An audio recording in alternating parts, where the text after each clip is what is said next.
Muy buenas tardes. ¿Cómo están, hermanas? Qué bueno verlas y qué bueno saber que están bien.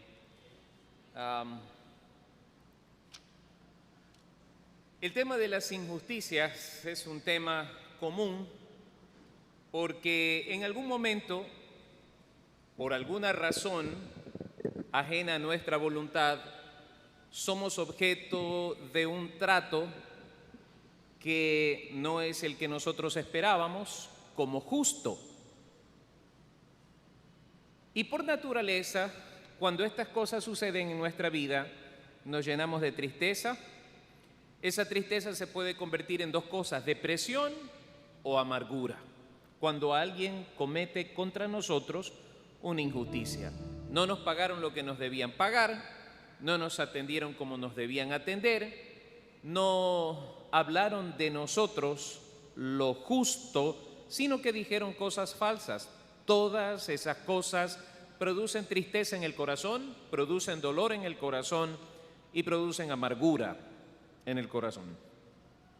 Lo peligroso es cuando esa amargura intoxica como la hiel nuestro corazón y nuestro pensamiento al punto que queremos hacer justicia por nuestras propias manos.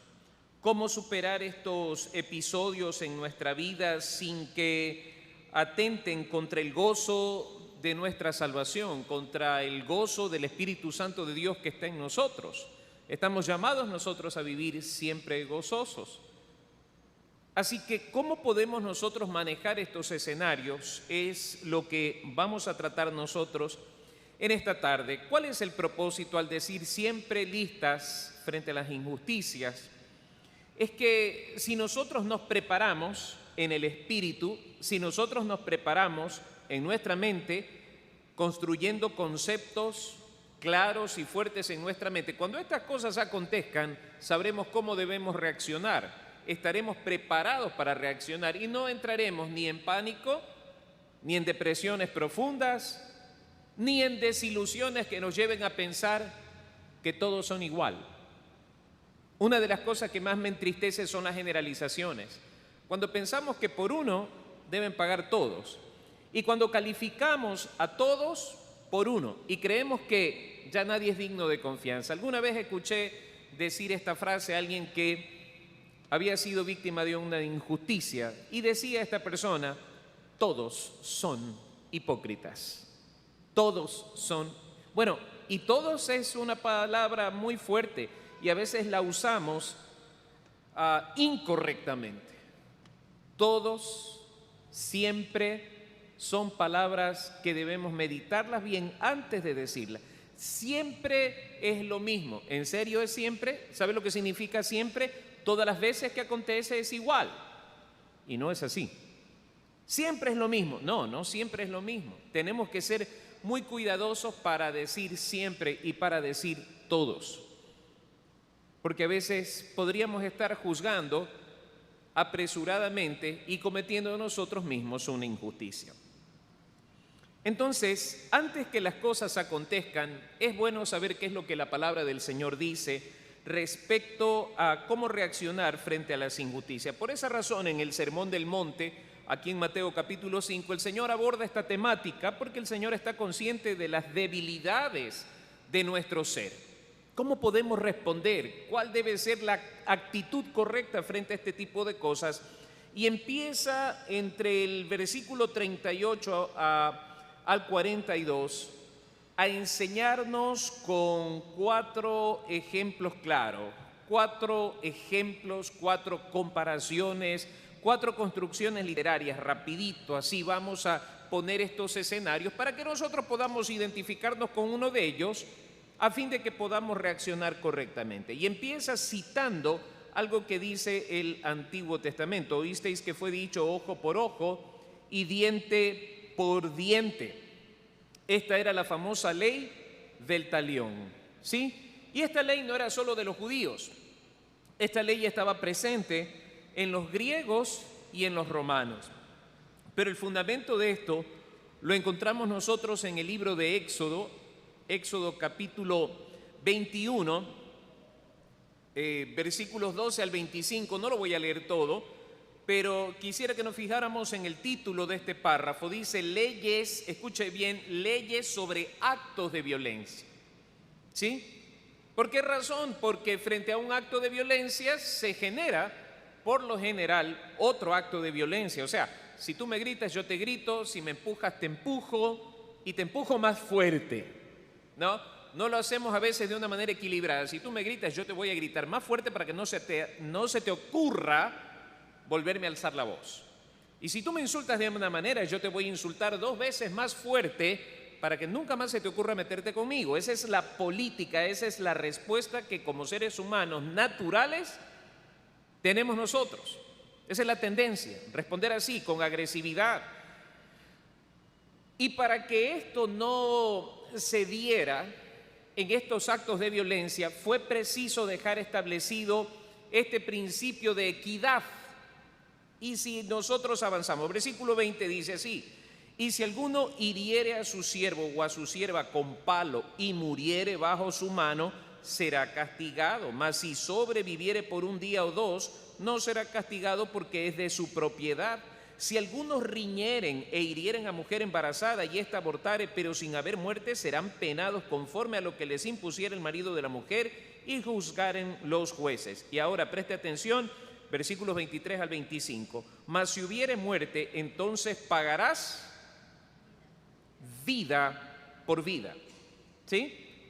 El que mató debía morir, no su esposa, más sus hijos, más sus siervos. No, era quien había cometido el homicidio. Ahora, luego dice, ojo por ojo, si en una pelea con un palo o con un cuchillo le hería el ojo de quien hirió debía ser herido también.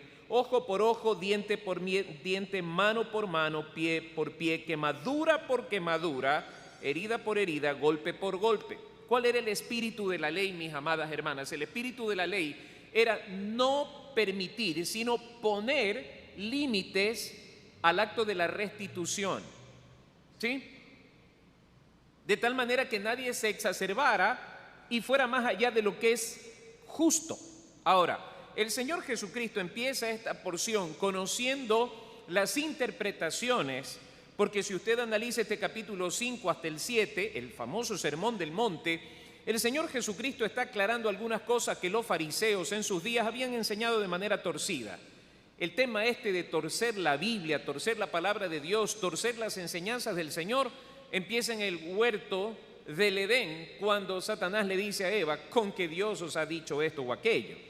Así que oísteis que fue dicho ojo por ojo y diente por diente. Y aquí viene la real explicación, lo trascendente, lo que marca la diferencia entre ser un gentil y un verdadero judío. Y en este caso, el caso nuestro, entre lo que significa ser un seguidor de Cristo y uno que no lo es. Pero yo os digo, y esto representa, esta frase representa una autoridad máxima. Y recordemos lo que dice Marcos capítulo 1, cuando Jesús está enseñando en la sinagoga. Quienes estaban escuchándolo decían que él enseñaba como quien tiene autoridad. ¿Por qué Jesús tenía el aplomo de hablar de esta manera? Por Juan capítulo 1, versículo 1. En el principio era el verbo era con Dios y el verbo era Dios. Jesús era la palabra viviente entre los hombres, así que la suma autoridad para interpretar correctamente la ley era Jesús, no eran los fariseos. No eran los saduceos, no eran los escribas, era Jesús. Así que él dice, pero yo os digo, y esto es sentencioso, ¿no? No resistáis al que es malo, antes a cualquiera que te hiere en la mejilla derecha, vuélvele también la otra. Eso de herir la mejilla derecha en aquellos tiempos significaba un acto de insolencia, un acto de atropello, era una especie de injuria. Si alguien te golpea una mejilla, si nos trasladamos a Éxodo 21, ¿qué teníamos que hacer? Responder de la misma manera, ¿sí? Responder de la misma manera. Pero el Señor Jesucristo dice, no, vuélvele también la otra. Hay un detalle que debemos nosotros recoger, porque estas dos cosas están muy relacionadas. El primer asunto, al que te hiera. El segundo asunto, al que quiera quitarte la túnica. El versículo 40 empieza diciendo: y al que quiera ponerte a pleito, sí, y quitarte la túnica, déjale también la capa. Hay quienes interpretan esto como una especie de pasividad frente al pecado. Y en ninguna manera esto representa esa pasividad, un falso pacifismo. Te pegaron, ya pues quédate ahí tranquilito que te sigan pegando. ¿Esa es la idea? No, mis amadas hermanas. Lo que se estaba buscando aquí es marcar una asentada diferencia entre lo que estaban enseñando los fariseos en los días del Señor Jesucristo y la ética del reino.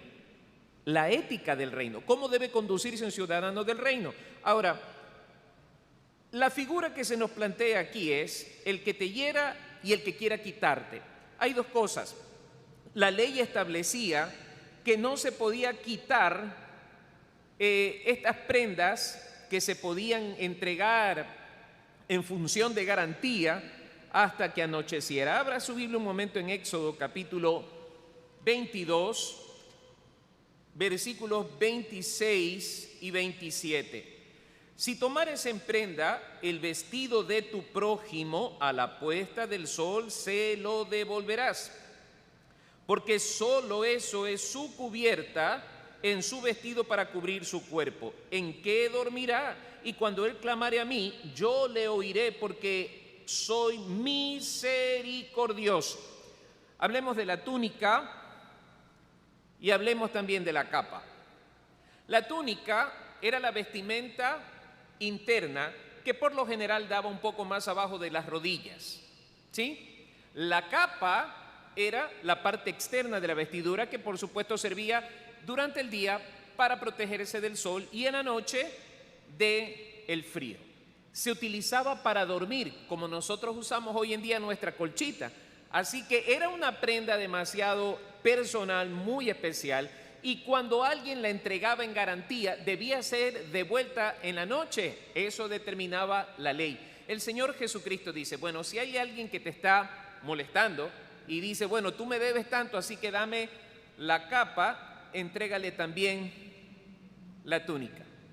¿Cuál es el espíritu de esto? Bueno, en primer lugar, no permitir que nuestro enojo se exacerbe por la injusticia de quienes actúan mal sobre nosotros. Al contrario, aprender a depender del Señor cuando las personas pretendan ir más allá de lo que es justo con nosotros. El Señor espera ser nuestra justicia. Él es nuestro amparo y nuestra fortaleza, y hay unos episodios interesantes en el Antiguo Testamento, porque cuando suceden este tipo de injusticias, por ejemplo, alguien le hiere en una mejilla o quiere tomar de usted prenda o algo más allá de lo que es correcto, esas cosas enojan, molestan, fastidian. Y a veces nosotros actuamos en la impotencia nuestra y terminamos aún enfermándonos, porque quien hace esto es mucho más fuerte que nosotros y nosotros no podemos hacer nada. El libro de los Proverbios, capítulo 20, empieza a construir un pensamiento de dependencia a Dios y no de una falsa pasividad. El capítulo 20 de Proverbios, versículo 22, dice así: no digas yo me vengaré. Esto es lo que buscaba la ley al poner límites. Esto es lo que busca el Señor Jesucristo al decir, si te hieren una mejilla, preséntale también la otra. Y si te quiere quitar la capa, dale también la túnica. Bueno, Proverbios 20:22 dice claramente, no digas yo me vengaré, espera. Qué difícil que es esperar frente a las injusticias. Y aquí salta el Salmo 40, pacientemente esperé a Jehová y Él se inclinó a mí y oyó mi clamor y me sacó del pozo de la desesperación. Espera a Jehová y Él te salvará. Bueno, aquí empieza a construirse algo especial y es la dependencia, la confianza, la total entrega de nuestros asuntos al Señor. Dios no espera que nosotros abramos nuestro corazón a sentimientos de venganza. Dios no desea que nosotros alberguemos en nuestro corazón este tipo de amarguras que en determinado momento van a acumularse y van a explotar. ¿Sí? Dios no es partidario de eso, al contrario. Dios espera que nosotros confiemos y esperemos en Él. Hay un detalle interesante, hay una frase que me gusta en el primer libro de Samuel en el Antiguo Testamento. Primer libro de Samuel.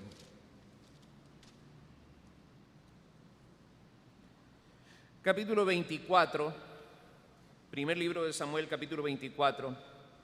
Leamos un episodio de injusticia entre David y Saúl. David había sido respetuoso con Saúl al extremo. Y Saúl pretendía, a como dé lugar, desde su posición de príncipe del pueblo, y el libro de Éxodo dice claramente, ni siquiera te atrevas a injuriar al príncipe de tu pueblo, peor aún atentar contra él. Y David está en un aprieto tremendo, Saúl busca su vida para matarlo. Y miren lo que hace David. Capítulo 24, el título es David perdona la vida de Saúl en Engadi. Y el versículo 10 dice, he aquí han visto hoy tus ojos como Jehová te ha puesto hoy en mis manos en la cueva, y me dijeron que te matase, pero te perdoné porque dije, no extenderé mi mano contra mi Señor, porque es el ungido de Jehová. Y mira, Padre mío, mira la orilla de tu manto en mi mano. Fíjense cómo él se expresa hacia Saúl, a pesar de que Saúl quería matarlo. Porque yo corté la orilla de tu manto y no te maté. Conoce pues y ve que no hay mal ni traición en mi mano, ni he pecado contra ti. Sin embargo, tú andas a casa de mi vida para quitármela. Y esta es una de mis expresiones favoritas en cuanto a la vida de David. El versículo 12, juzgue Jehová entre tú y yo, y véngueme de ti, Jehová, pero mi mano no será contra ti. Como dice el proverbio de los antiguos, preste atención a esto, esto es poderoso. De los impíos saldrá la impiedad, así que mi mano no será contra ti. Yo vivo enamorado de este relato, porque esto nos forma, esto moldea nuestro corazón. Hay momentos en nuestra vida que sufrimos injusticia, por supuesto que sí, que nos gustaría decirle a alguien sus 4 verdades, que no son realmente 4 verdades, sino a veces 4 groserías, porque nuestro corazón está lleno de enojo por las injusticias y cosas así. Pero David, frente a la injusticia que comete Saúl contra él, pretendiendo quitarle la vida, él lo único que hace es invocar al Señor como juez entre él y Saúl. Juzgue Jehová entre tú y yo. Para decir esto, hermanos, hay que tener una conciencia limpia, un corazón limpio y manos limpias. Juzgue Jehová entre tú y yo. En otras palabras, el Señor conoce muy bien lo que hay en tu corazón y en mi corazón. Nosotros podríamos engañar a todo el mundo porque nadie sabe lo que hay en nuestro pensamiento y en nuestro corazón. El Señor sí lo sabe, y David va directamente al único que puede conocer las intenciones y los pensamientos del corazón y dice, muy bien, juzgue el Señor entre tú y yo. Bendito sea Jehová de los ejércitos. Qué extraordinario cuando una persona puede llegar a ese nivel de madurez, de conocer tanto al Señor, de confiar de tal manera al Señor, que no hace nada en contra de su adversario, sino que dice, Jehová juzgue entre tú y yo. El Señor sabe cómo yo he obrado y el Señor sabe muy bien cómo tú has obrado. Y créanme, hermanas, que da resultado. Y no es una forma de venganza, es un clamor de quien es objeto de una injusticia severa. Juzgue Jehová entre tú y yo.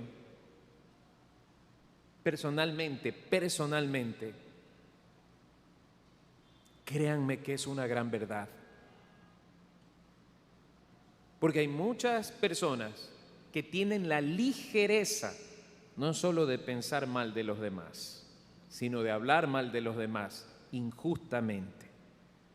Y es complicado andar detrás de todas las personas aclarando a cada persona atrevida y contumaz que con un espíritu maligno se atreven a hablar mal de quienes no deben.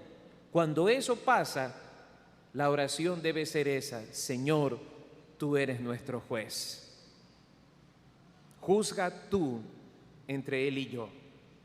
Pero para decir eso, asegúrese de que usted esté del lado correcto. Y luego debemos nosotros entender que esto no es un llamado a actuar con indiferencia frente a las cosas que andan mal. Una cosa es lo que cometen contra mí y otra cosa es cuando se trata de la iglesia. Y un ejemplo de esto es Pablo. Al apóstol Pablo usted jamás lo ve enseñorearse de la iglesia en ninguna manera. Es más, él tiene claro que la iglesia es del Señor y que su tarea es ser maestro para la iglesia, pastor para la iglesia, y de manera especial, él es una especie de mayordomo de la iglesia, y en esa función él tiene la tarea de prevenir que se engañe, que se enseñe mal o se atente contra la iglesia. Gálatas capítulo 2. Gálatas capítulo 2. Este es un episodio que también es importante leerlo, meditar sobre él, porque hay personas que dicen, hay quienes tienen la idea de que pueden hablar mal de mí y yo debo aceptar todo lo mal que se dice y jamás puedo responder. Eso es falso. Eso no es bíblico. Y una de las cosas con las que definitivamente tenemos que combatir es con el famoso discurso políticamente correcto. No diga esto porque se pueden ofender. Alguien me dijo hace mucho tiempo atrás, predicando vehementemente como lo suelo hacer, terminaba yo de predicar y se me acercaron y me dijeron: tenga cuidado, se va a meter en problemas al hablar así. Y le dije: no hay ningún problema. Por mi parte, mientras yo predique lo que esté en la palabra del Señor, no tengo temor. Y algo que aprendí es que Pablo no es un hombre políticamente correcto que trata de disimular cosas de tal manera de no romper el status quo, el equilibrio en la armonía y ese tipo de cosas que hoy día tanto se venden aún dentro de la iglesia. En el capítulo 2, versículo 11, encontramos un episodio interesante donde Pablo tiene que intervenir drásticamente, enérgicamente, sobre una situación que era de condenar. Dice: pero cuando Pedro vino a Antioquía, le resistí cara a cara porque era de condenar. Pues antes que viniesen algunos de parte de Jacobo, comía con los gentiles, pero después que vinieron se retraía y se apartaba porque tenía miedo de los de la circuncisión. Y en su simulación participaban también los otros judíos, de tal manera que aún Bernabé fue también arrastrado por la hipocresía de ellos. Pero cuando vi que no andaban rectamente conforme a la verdad del evangelio, dije a Pedro delante de todos: si tú, siendo judío, vives como los gentiles y no como judío, ¿por qué obligas a los gentiles a judaizar? ¿Se dan cuenta que allí no hay ningún discurso políticamente correcto? Si lo que estaba haciendo Pedro y Bernabé era un asunto que atañía a la iglesia, no era que se estaban metiendo con Saulo, no era con Pablo el problema era la iglesia, lo que estaban enseñando, esa dualidad de conducta, esa hipocresía. ¿Cuál era la finalidad de quienes actúan así? Quedar bien con todos. Y ni Jesús de Nazaret ni Saulo de Tarso pretenden quedar bien con todos. Dios nos libre de caer en esa hipocresía, de complacer el deseo de los impíos y complacer el deseo del Señor. Aprendamos de una vez por todas a quién vamos a agradar, pero no podemos servir a dos señores. Y el apóstol Pablo habla drásticamente, y es un problema que no se trata en privado. No le dice: mira, Pedro, Bernabé, conversemos acá un ratito. Miren, está bien lo que ustedes hacen, pero No, el apóstol Pablo va directamente al grano. ¡Ey, esto que están haciendo está mal! ¿Cómo es que tú, siendo judío, te comportas como gentil y quieres obligar a los gentiles a judaizar? ¿Qué pasa? Y hoy día hemos caído, amadas hermanas, en una forma de hipocresía terrible. Y nos acostumbramos a ver lo bueno de los demás. No, siempre tenemos que ver lo bueno de los demás. Siempre. Pero cuando algo está mal tenemos que decirlo. No digan nada, es que el hermano se va a desanimar, se va a ir de la iglesia. Y lo siento.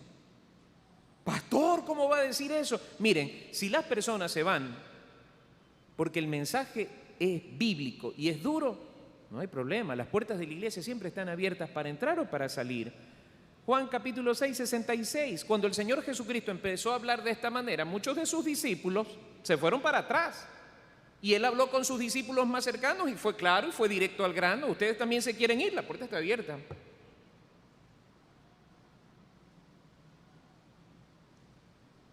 No eran políticos. Tenían un mensaje que sostener, tenían una verdad que sostener, y nosotros el día de hoy tenemos una verdad que sostener. Y es Jesucristo, su evangelio, su palabra, su misión y la misión de esta iglesia.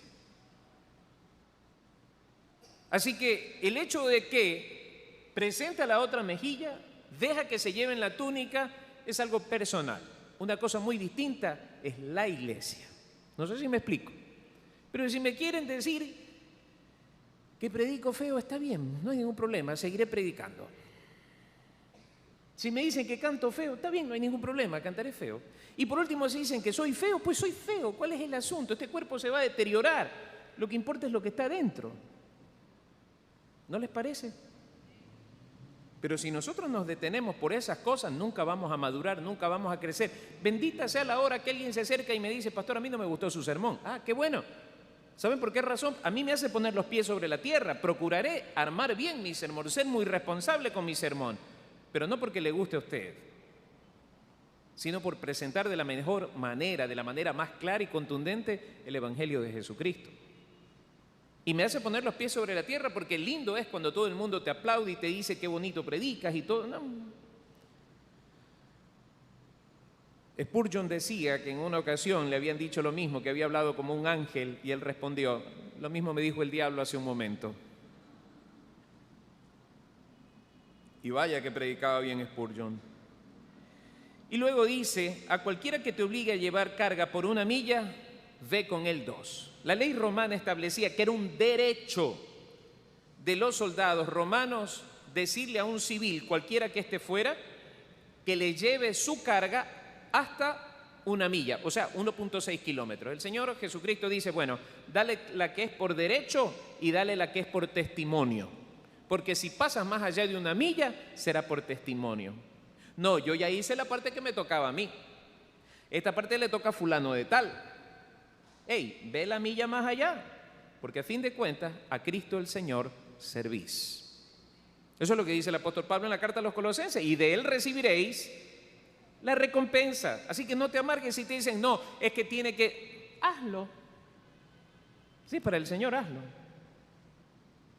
Algo que aprendí hace mucho tiempo atrás es que a veces en el servicio público, usted llega, tiene que hacer un montón de trámites, llega a la ventanilla y le dice, le falta el sello, le falta la firma, le falta este documento, regrese mañana. Tiene que volver a hacer todo el trámite y espere 48 horas. Dale. Claro que molesta, por supuesto. Pero ¿no será acaso que el Señor está forjando nuestro carácter? ¿Templando nuestro carácter? Aprendamos a decir, está bien, vamos, no hay problema, lo volvemos a hacer. Si te obligan a llevar una carga por 1 milla, ve con él 2. Yo ya cuidé a mi mamá 1 semana, te toca a ti, dale, no hay problema. No permitamos que esas cosas cambien nuestro corazón. Al que te pida, dale, y al que quiera tomar de ti prestado, no se lo rehuses. En otras palabras, sin discriminar. Demos. Ahora, Proverbios nos enseña a nosotros que hay que hacer el bien a quien es debido. No es cuestión de dar por dar. No es que me cae bien, no es que yo soy muy dadivoso, soy altruista, soy una persona muy dadivosa, así que yo le doy a cualquiera. No, señor, Proverbios dice claramente que hay que hacer el bien a quien es debido, no a la gente que anda haciendo lo malo. Yo siempre me opongo a dar dinero a personas que tienen toda la evidencia de ser consumidores. ¿Cómo le vas a dar dinero? Ofrécele un plato de comida, no hay ningún problema. Cómprale una hamburguesa, alguna cosa, pero no le des dinero. Hay que hacer el bien a quien es debido, y en eso también hay que ser justos. Y luego rompe el Señor Jesucristo con todos esos paradigmas construidos de una manera hipócrita por los fariseos, y dice: oísteis que fue dicho, versículo 43, amarás a tu prójimo y aborrecerás a tu enemigo. Pero yo os digo una vez más, la autoridad poderosa del Señor Jesucristo en su docencia, maestro de maestros, pero yo os digo, esto es lo que ustedes tienen que hacer: amad a vuestros enemigos, bendecid a los que os maldicen, haced bien a los que os aborrecen, orad por los que os ultrajan y os persiguen. En otras palabras, cuando alguien comete una injusticia a sabiendas de lo que está haciendo contigo, ámalo, ámala. ¿Amén? ¿Fácil? No, no es fácil. Si fuera fácil, fuera religión. Esto no es religión, esto es fe. Y eso es lo trascendente. ¿Está hablando mal de ti? Ámalo. Lo siguiente que dice ahí es: bendecid a los que os maldicen. Ojalá te vaya mal y que todo te salga mal. Que el Señor te bendiga. Bendice, bendice, no maldigas, bendice, bendice. Haced bien a los que os aborrecen y orad por los que os ultrajan y os persiguen. Es fácil decir, somos cristianos de aquí para acá. Lo interesante es que esto marca la diferencia. ¿Por qué? Dice: para que seáis hijos de vuestro Padre que está en los cielos, que hace salir su sol sobre malos y buenos y que hace llover sobre justos e injustos. Porque si amáis a los que os aman, ¿qué recompensa tendréis? ¿No hacen también lo mismo los publicanos? Y si saludáis a vuestros hermanos solamente, ¿qué hacéis de más? ¿No hacen también así los gentiles? ¿En qué se diferencian, pues? ¿Cuál es la diferencia? En que nosotros como cristianos amamos a quienes no nos aman, bendecimos a quienes nos maldicen, hacemos bien a los que nos aborrecen y oramos por los que nos ultrajan y nos persiguen. Ahora, permítame decirle algo. Una de las injusticias más grandes que suceden a menudo es que alguien habla mal de nosotros. Permítame darle un consejo. Creo que en algún momento alguien habló mal de usted. Bendita aquella de quien nunca han hablado mal. Yo le puedo decir, hermanas, de mí han hablado mal. Un montón de veces. Yo creo que ese es el deporte del Ecuador, ¿no? Cuando hay ociosidad, la gente no tiene nada bueno que hacer en esta vida. Y cuando la gente tiene profunda amargura en su corazón, no encuentra mejor deleite que hablar mal de los demás. Ok, si alguien habla mal de usted, número uno, asegúrese de que eso sea mentira. Porque si no es mentira lo que están diciendo de usted, entonces no están hablando mal de usted, están diciendo la verdad, y ahí sí hay que preocuparse, ¿cierto?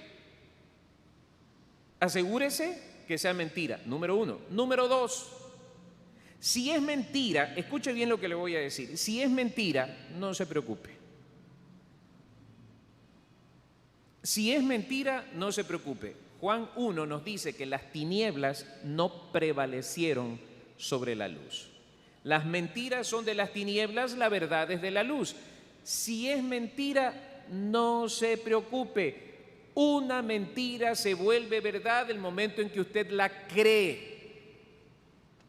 A lo mejor tienen razón lo que están diciendo, que en algún momento me habré portado mal. No, despierte. Yo no tengo por qué asumir algo que es falso sobre mi vida, simplemente porque alguien lo dice. No, pues. De allí la necesidad de estar en una continua y profunda comunión con el Señor para que nuestros pensamientos estén aclarados. Porque siempre habrá alguien que se le ocurra en un momento de disgusto o de alejamiento de Dios hablar a la ligera. Pero si es mentira, usted no tiene por qué angustiarse, no tiene por qué desesperarse. Y la tercera cosa, si alguien está hablando mal de usted y eso es falso, recuerde quién es nuestra justicia. Abra su Biblia un momento en Romanos, carta de Pablo a los Romanos capítulo 12.